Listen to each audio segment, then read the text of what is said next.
agenda. So we don't have too much time, but I wanted to cover 3 topics. First, tailoring your message using AI.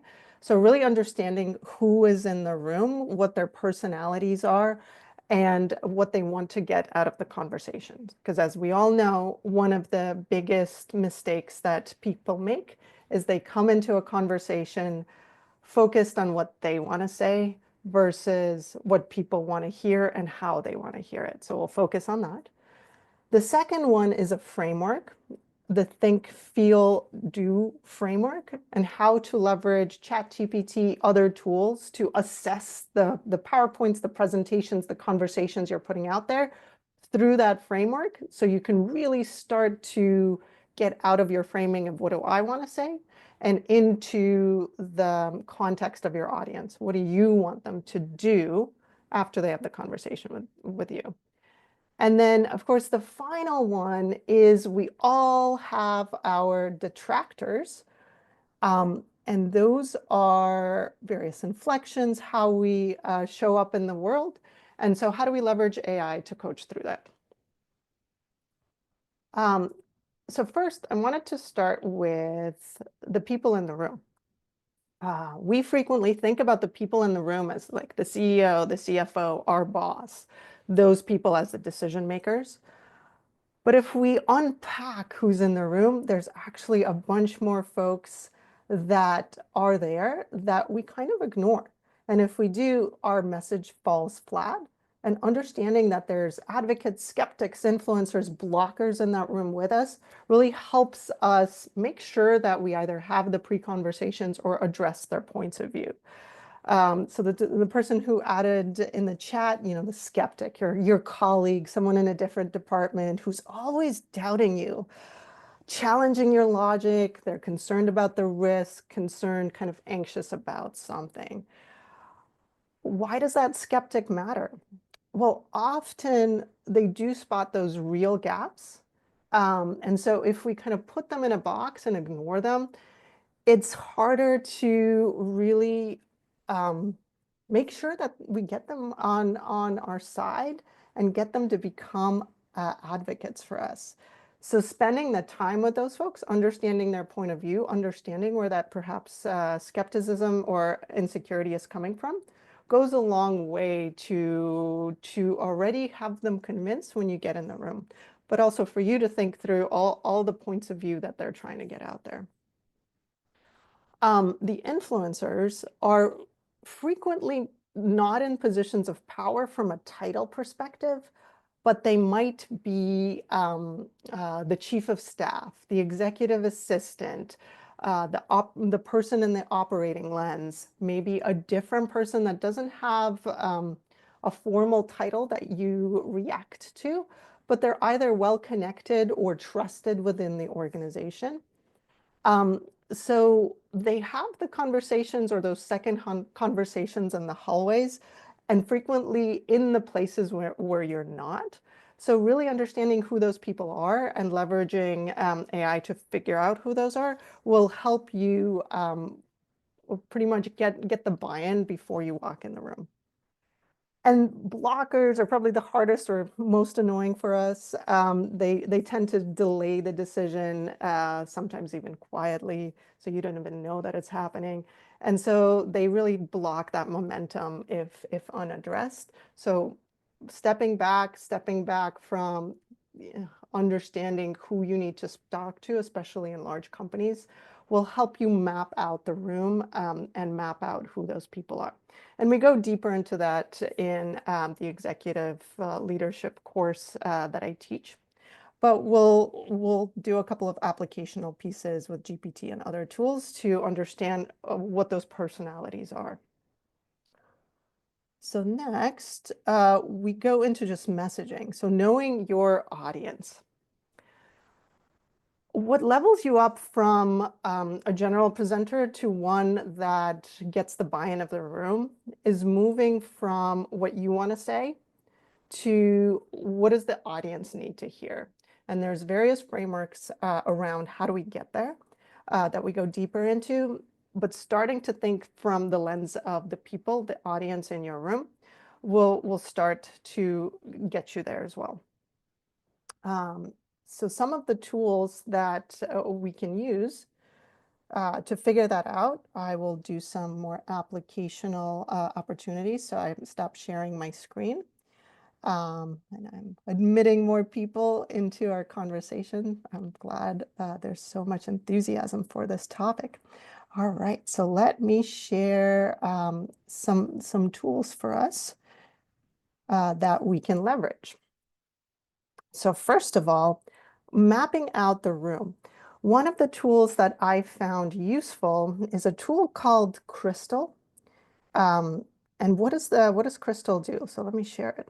What Crystal does is enables you to take a look at the people that are in the room and what their profiles are and how those profiles are compared to yours. So if we take a look at mine, I'm definitely a driver. So I tend to go into the room. I have a level of skepticism. I'm definitely matter of fact, and I like to move forward. So when I look at this personality test, it is pretty spot on just by looking at my LinkedIn. So some of my behaviors are speaking up to get people back on topic, driving others to action. That is definitely me. So by understanding yourself and taking a look at this personality test, and there's plenty of tools, AI or not, to do this, you kind of understand how you show up in the room and how like social media portrays you as showing up in the room. And that gives you some opportunities to look at and review if you want to change any of that. But the second opportunity for us is to use something like add profiles. And so for me, for example, one of the companies I worked at was next door. And so our CEO was Sarah Fryer.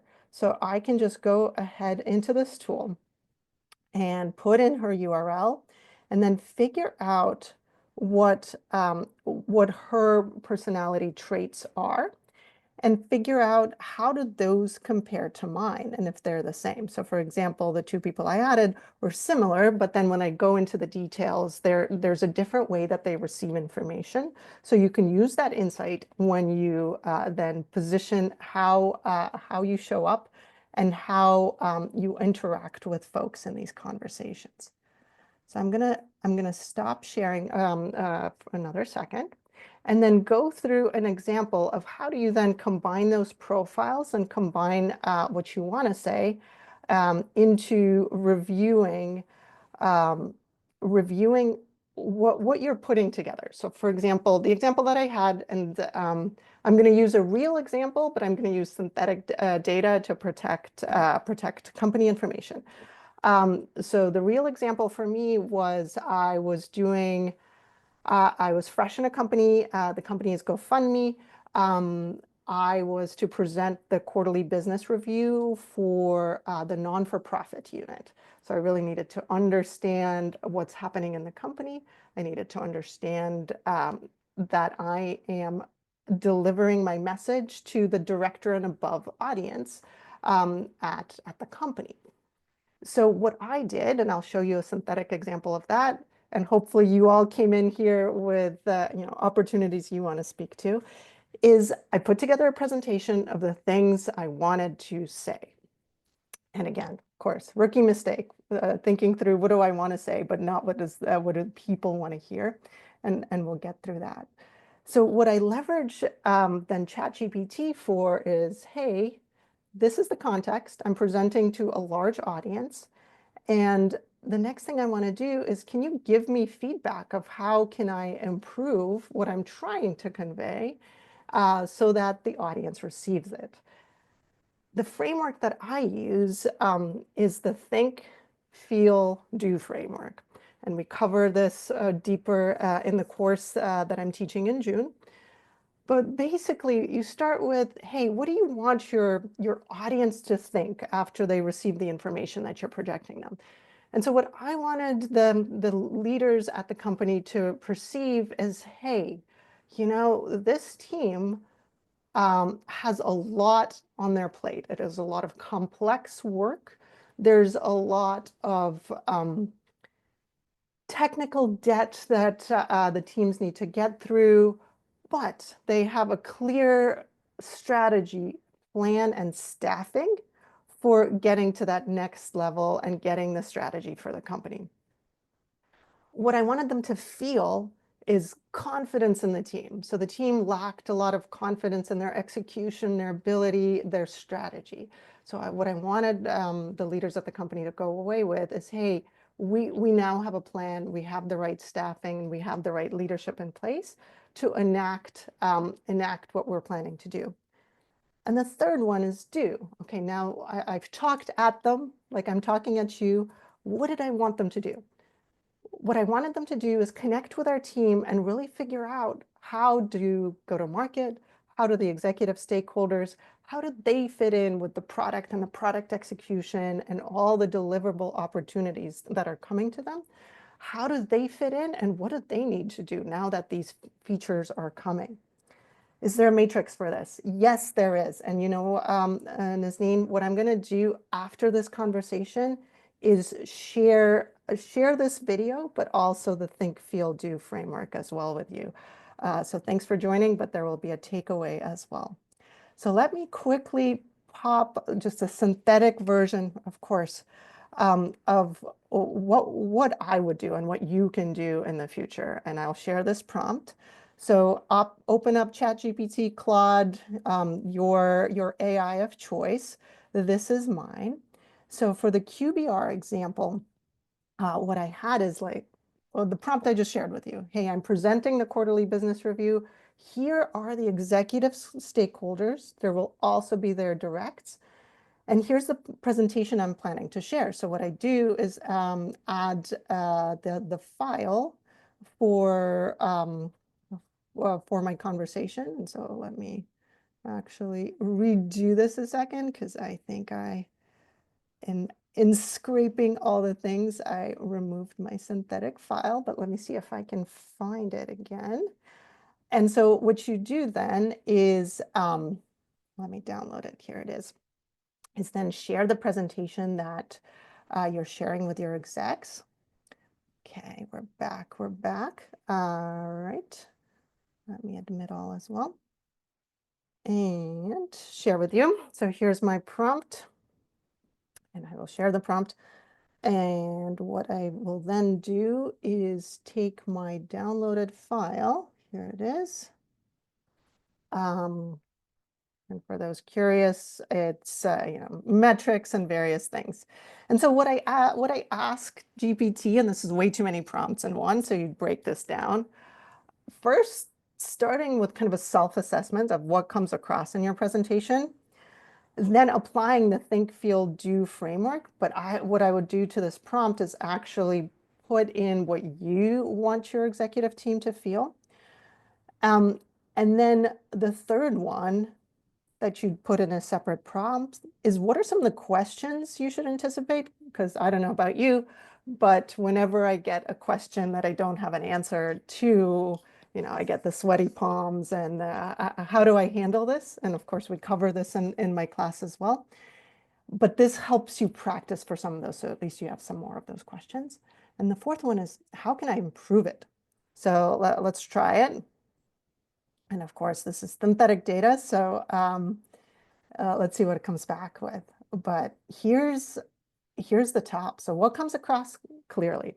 So in my presentation, what came across is the strong performance, the execution highlights, it's concise and well structured.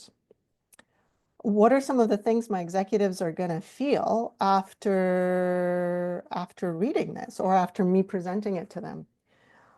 Well, here's some likely actions. And so in reviewing those, hey, maybe there's some ARR concern. So, okay, I need to sort of think in the back of my head of like, do I need to make that point stronger? Do I need to anticipate the questions that are coming?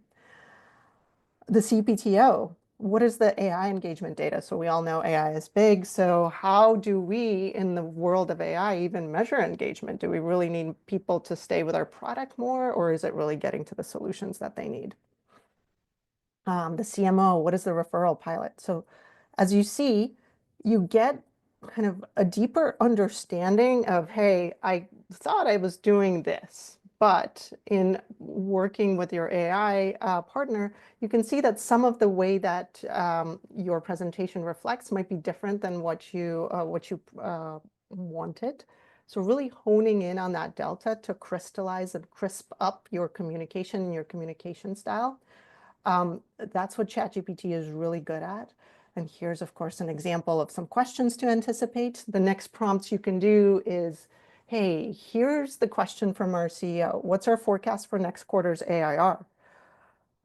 What you can do next as a sparring partner is put in how you would answer it and then leverage ChatGPT to then give you that feedback of, hey, you answered it this way, but here's probably what the CEO is looking for.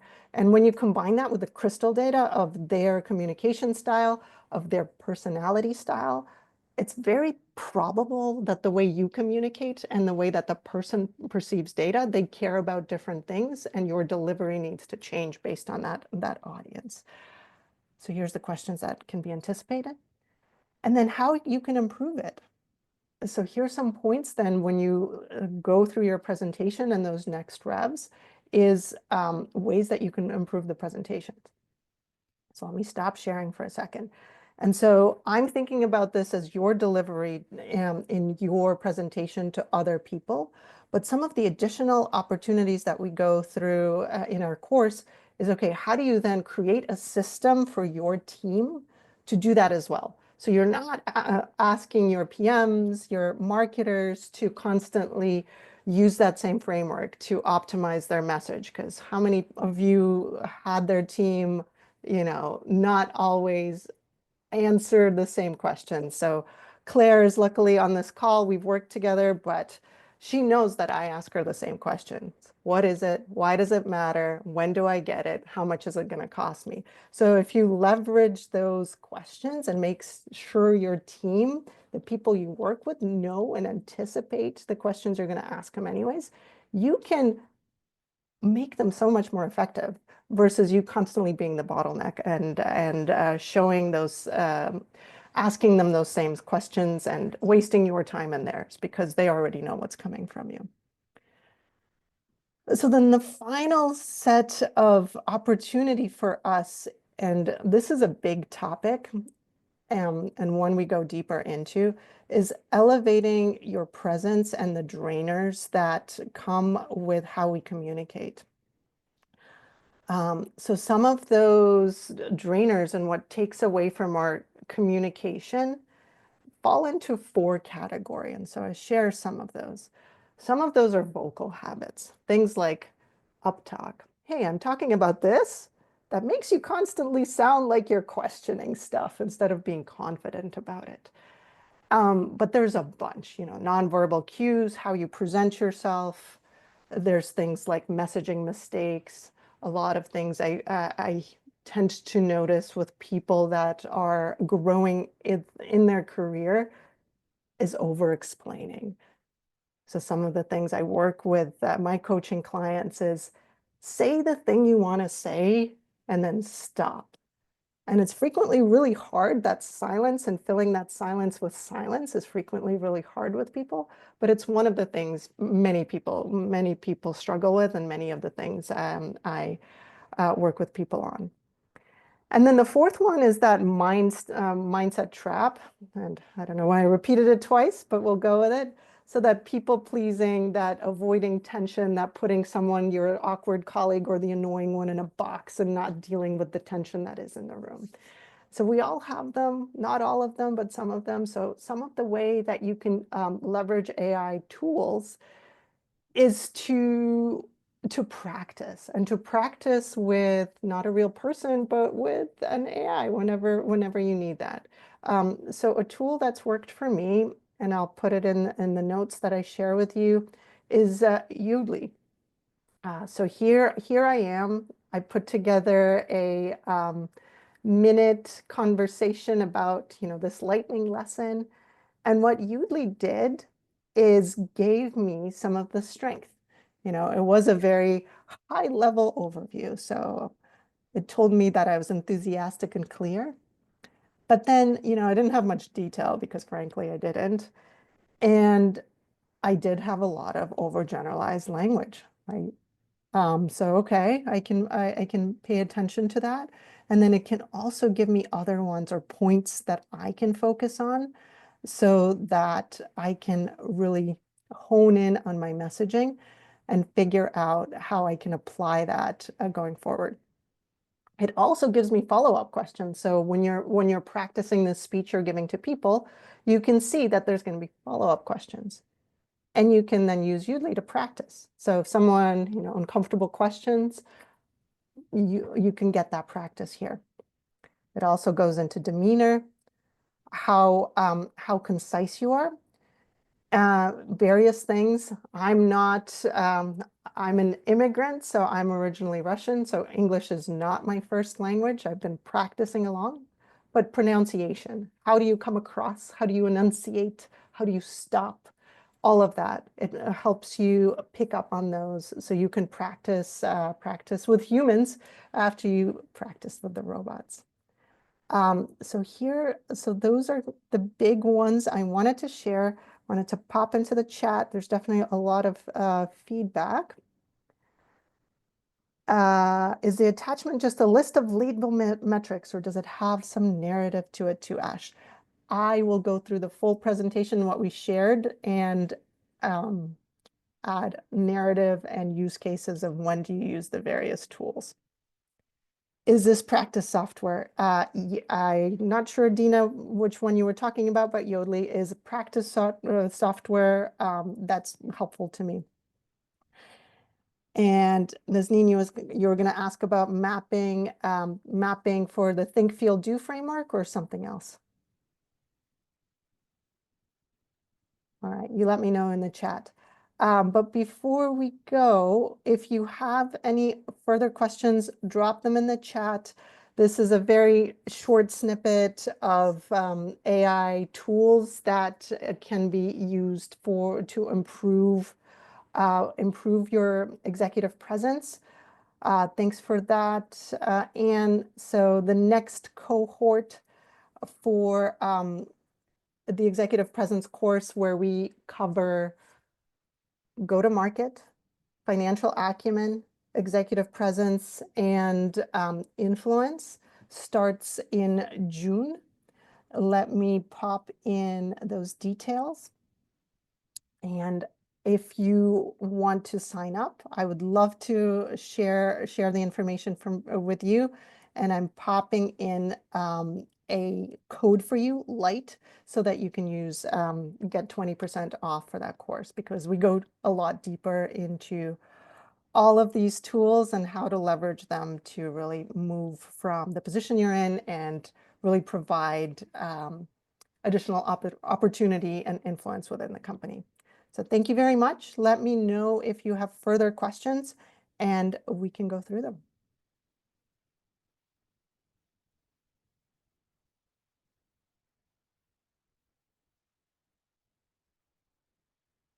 Hey, Elena, I had a quick question. Yeah, Um, Mariska. I know that when you had originally first shared it was the crystal nose and the DISC personality test. You Mm-hmm. an example where you put in, for example, someone else and then it kind of spits out their personality test. So does that work for anybody? Or I was a little confused on how you can get information on someone else's personality because I've never seen it done that way. Yeah, absolutely. So you can do different things, and we can go through it again. As an example, is you can add profiles, so you can add your own coworkers. That's one of the opportunities. The other one is you can add profiles from LinkedIn. So if you add coworkers or assessment, one of the things you can do for your team is when they onboard, when they're working for you, do an assessment, a personality assessment for your team so you understand their different working styles.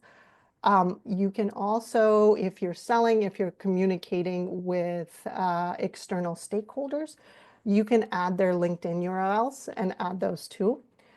And once you have those, you can then create that real data that you can feed into something like a chat GPT so that ChatGPT has the context for the people that you're going to be presenting or speaking with. Okay, got it. Thank you so much. That's helpful. Yeah, absolutely. All right, Michelle, how do you recommend navigating cultural differences and communication styles when it comes to executive presence? For instance, I come from a culture that emphasizes observing and acting, while some of my colleagues prefer a more vocal, engagement-driven approach. Although I consistently deliver on my responsibilities, I've received feedback that I don't contribute enough input. How can I reconcile these differences without compromising authenticity or performance? That is a big question. We're a little bit over time, but I can start with a couple of recommendations. And Michelle, I'm happy to work more closely with you on a one-on-one basis. But what you can start with is understanding that there's a difference. So it sounds like you already have that. One of the books I could recommend about that, I think it's called Culture Code, but I'm happy to look it up and add it into the notes to understand where you fit and where somebody else fits on that culture spectrum, and understand how they like to receive information. And what you can do, Michelle, is add this question, add the way you want to share into something like a chat GPT with that context to let it help you improve your delivery. So it sounds like you already know that your colleagues prefer a more vocal engagement-driven approach. So digging into how do you deliver that? How do you come across as asking more questions is something that I cover in my executive skills course, that frequently putting in a thoughtful question and how to structure that question delivers on the things that you're talking about, Michelle, and shows you as that engaged person rather than what it sounds like your personality was like taking in the information and then process it and then come back with a solution versus engaging people in the moment. And so AI can help you practice that. So first, understanding how they want to receive the information. Second, giving you tips on how to deliver that information. And third, practice with something like a Yodlee of delivering that information. And then Yodlee can give you that feedback around, hey, like your inflection is off, you're coming across as timid, et cetera, and ways to practice that. So Dina, I think I answered your question. Anthony, what frameworks can you use to ensure that you're also able to take this when not in an official meeting? Whew, okay. So I really wish I'd have like ChatGPT in my ear for those conversations that I can't record. But I think, Anthony, a lot of it is practice, right? And so with AI and with the AI coaching, you no longer need to be on your own. You can do a lot of that practice for the conversations you're going to have. So that might be your one-on-ones, that might be your conflicting conversations with your colleagues, and just give that framing. So Anthony, if you want to speak up and give that a specific example you're working with, or just DM me afterwards, I'll drop my email in, and you can also find me on LinkedIn. But these same frameworks apply for heated conversations, whether you're engaging one-on-one in a co-working piece. All right. Question about the course. May I go? Yeah. I It's swear I didn't pay Eli for this. no, I mean, just to apply your framework, right? This is what you want to be hearing about. Yes. But it seems like maybe this lightning lesson speaks to some of what the content we would get in the executive presence area. And it looks like there's 3 others, right? So I'm curious if for someone like myself, where might I go? Can I find other do you have other lessons, or is there other places where I could get to know more about what examples of the content might be covered within GTM fundamentals, financial leverage, the growth execution engine, which you're advertising as part of the course syllabus? Yeah, absolutely. So some of the things you can do is check out the page. I also did a prior lightning lesson on financial acumen, so building P&L models that Okay. win executive trust. So there's a sample there. You can take a look at that sample. You can take a look at the testimonials. And if you have any questions of, hey, does this work for me? Is there opportunities that fit? Can you adjust things to a specific problem I'm dealing with? Feel free to DM me. And I'm happy to work through that with you. And if you want to go deeper or more one-on-one, the other opportunities that I work on is executive coaching. So some of the things that people come to me for is they're moving companies or moving jobs, or they're looking for that promotion, or they're, analytical and great product managers, but they're like, something is not clicking. What is it? And then we go through some of the metric conversion, like how do you move engagement to a revenue driver, et cetera. Thank you. Yeah, awesome. Well, thank you all so much. I'm glad we got a chance to spend the 30 minutes together. It would help me a great deal if you can share on social what you learned with a link. And I'm happy and would be excited to see you in June as we go deeper into some of these topics. Have a great rest of your day.